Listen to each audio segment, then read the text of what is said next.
हे समर्थ परमात्मा, हे निर्गुण निरंकार,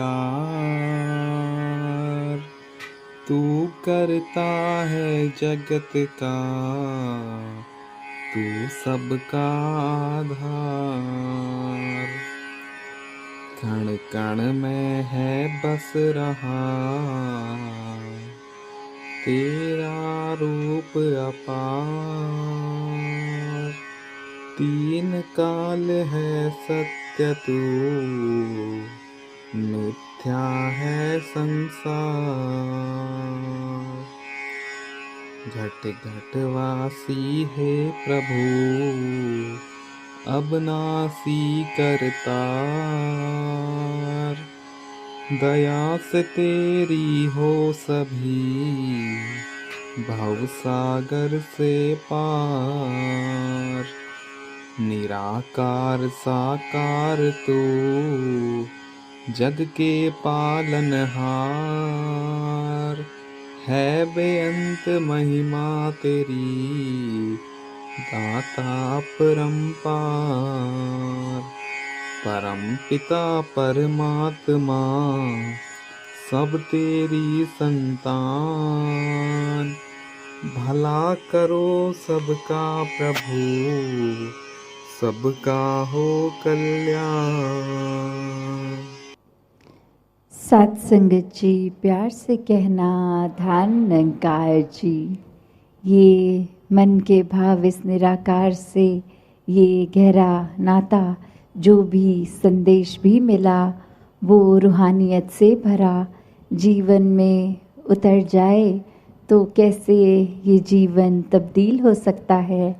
एक और भी अनुभव अभी सभी ने किया कि चाहे सत्संग के दौरान इधर से महात्मा कुछ कह रहे और पास ही कोई ग्राउंड में शायद क्रिकेट का मैच, और कैसे वो आवाज़ उनके माइक की भी हम तक आ रही, तो इसमें एक भाव कि वो कान तक तो सत्संग के अलावा और भी आवाज़ पड़ रही थी, पर भक्तों ने ध्यान किस पे फोकस रखा, अपना एक मन को केंद्रित कहाँ किया कि जो कोई क्षण भंगुर, कोई थोड़े समय में एक एंटरटेनमेंट की तरह की इन्फॉर्मेशन या फिर सत्संग में दिया गया वो संदेश कि कैसे अपने जीवन को हम जीते जी भी और श्वास खत्म होने के बाद भी एक मुक्ति की जो बात होती है उस पे एक आधारित जीवन कि जब जब ये परमात्मा के दर्शन करके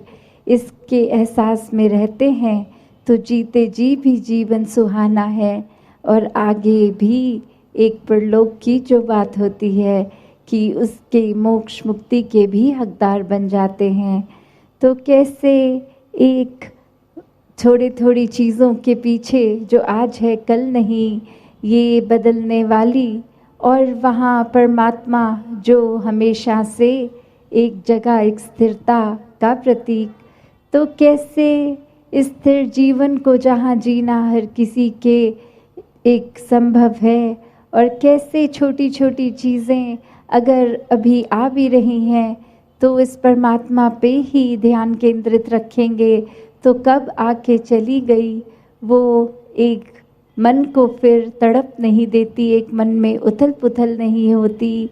और ऐसे ही उथल पुथल या जीवन में कुछ चीज़ कभी कैसी है कभी कैसी है, उसका प्रभाव भक्त नहीं लेता।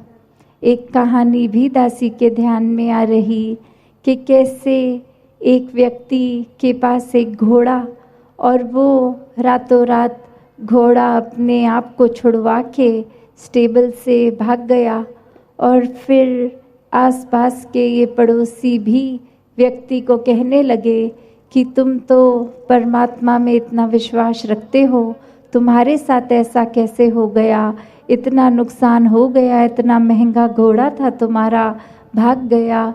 और वहीं कुछ समय बाद देखते हैं कि वो घोड़ा अपने साथ कुछ जंगली घोड़े और लेके एक झुंड में आ गया, और वही जो अड़ोसी पड़ोसी पहले कह रहे थे कि ये परमात्मा से जुड़ के तुम्हारा नुकसान हुआ, वही अब ईश्वर का उस व्यक्ति के साथ भी बोलकर कि नहीं आपने ठीक किया। पर वो व्यक्ति जब घोड़ा था नहीं था या वो अपने साथ कुछ और घोड़े ले आया, तो उसके मुंह से हर बार यही बात निकली कि जो भी हो रहा है इस परमात्मा की रज़ा से हो रहा है, ये एक जैसा है वैसा ही ये ठीक हो रहा है। और आगे चल के उसी में से एक जंगली घोड़े ने दुलत्ती मारकर उसके बेटे को ज़ख्मी कर दिया। और अब फिर वो पड़ोसी बोले कि ये सब होने से बेटे का नुकसान हो गया। और फिर वह व्यक्ति बोलकर कि ठीक है इसको अस्पताल ले जाते हैं, पर जो हुआ है ये परमात्मा की रज़ा से ही हुआ है। और आगे वो समय उस राज्य में वो राजा अब जंग के लिए घर घर से नौजवान लड़कों को चुन रहा था। और जब उसके घर पहुंच के देखा कि एक ही जवान लड़का, पर वो एक फिज़िकली फिट नहीं है, एक टांग में चोट है, तो वो जंग में उसको साथ नहीं लेके जाते। और फिर वही एक दोस्त मित्र उस व्यक्ति के कहते कि ये घोड़े की चोट से इसका चोट लगना तो फ़ायदेमंद हो गया, क्योंकि पता नहीं इस वॉर के बाद, ये जंग के बाद वापस सलामत आता भी कि नहीं। तो ये ठीक ही हुआ कि इसको चोट लग गई और ये नहीं जा पाया जंग में। और उस समय भी मनोस्थिति उस इंसान की यही कि ये भी हुआ है तो परमात्मा की इच्छा से, एक रज़ा में, एक भाड़े में रहकर हुआ है। तो इस कहानी से जो उस व्यक्ति के मन का भाव कि कैसे उसके जीवन में भी खुशी दुख आता गया, एक मन से जो भाव इस परमात्मा पे विश्वास, इसकी रज़ा में रहने की वो कंटेंटमेंट, वो एक संतुष्टि कि इस परमात्मा में अपना ध्यान है, इसके आश्रय है तो सभी ठीक होना है। और वहाँ कोई दुनियावी रूप में अपनी निजी जीवन में भी हम लोग देखें तो कोई ना कोई ऐसी टिप्पणी कर देता है कि आप तो सत्संगी हैं, आप तो परमात्मा में विश्वास रखते हैं, तो आपके जीवन में तो दुनियावी रूप में ये सुख नहीं है, ये कमी है। तो एक भ्रम में डालने का भाव हर एक का रहता है। पर जो इस परमात्मा से हर हाल में जुड़े हैं, एक मन का नाता इस परमात्मा से, ये प्रेमा भक्ति का नाता है, एक प्यार से, जैसे अभी जिक्र हो भी रहा था कि सौदेबाजी नहीं, एक प्योर, एक पावन प्यार इस परमात्मा से, जहाँ कोई इच्छा से नहीं, एक प्रेम से ही ये मन का लगाव, ये जुड़ाव। तो ऐसे भावों से युक्त एक भक्ति हो रही है तो फिर कोई नहीं फर्क पड़ता कि कोई क्या कह रहा है क्या नहीं, क्योंकि भक्त को अपना जीवन पूर्ण लगता है कि ये परमात्मा पूर्ण है, इसका किया सब पूर्ण है, जो दिया वो भरपूर है, जो नहीं दिया और हमारी इच्छा है कि जीवन में वो वस्तु आए, वो व्यक्ति आए, तो उसमें भी परमात्मा को बेहतर पता है। तो फिर अगर किसी ने उस बात पे कोई टिप्पणी कर भी दी तो उसका प्रभाव मन पे नहीं, बस ये ही कि इस परमात्मा से जुड़े हैं तो सब कुछ मिल गया है, इस परमात्मा ने जो दिया है वो काफ़ी है।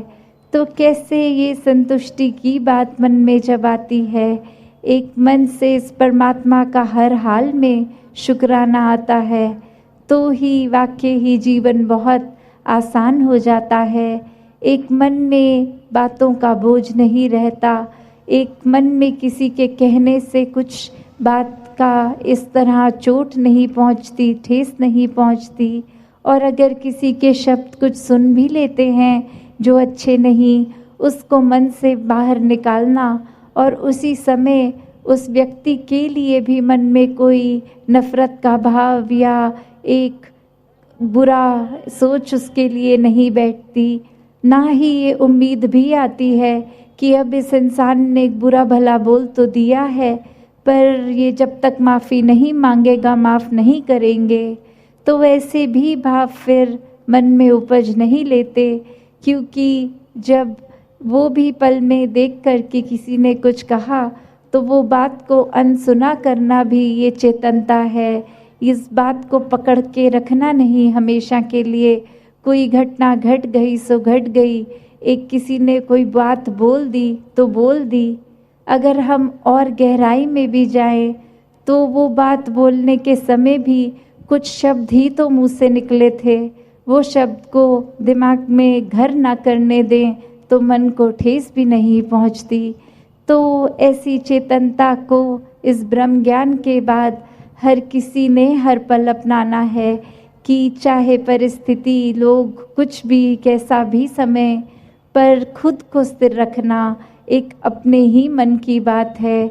एक परमात्मा के एहसास को हर समय इसमें रहकर सिमरन रूप से एक ध्यान बनाकर निराकार पे पूरा विश्वास बनाना भी फिर एक हम पे ही निर्भर करता है कि हम डगमगा जाएं या पूर्ण रहें, पक्के रहें इस रास्ते पर जो सच्चाई का रास्ता ये ब्रह्म ज्ञान मिला है, इस पे विश्वास पूरा बना के रखें। तो कैसा जीवन जीना है ये चुनाव भी हमारा है। तो समय की ओर ध्यान जाता हुआ दासी का और अधिक शब्दों का सहारा ना लेके इन्हीं शब्दों से आपसे आज्ञा लेगी। साथ संगत जी, धन निरंकार जी।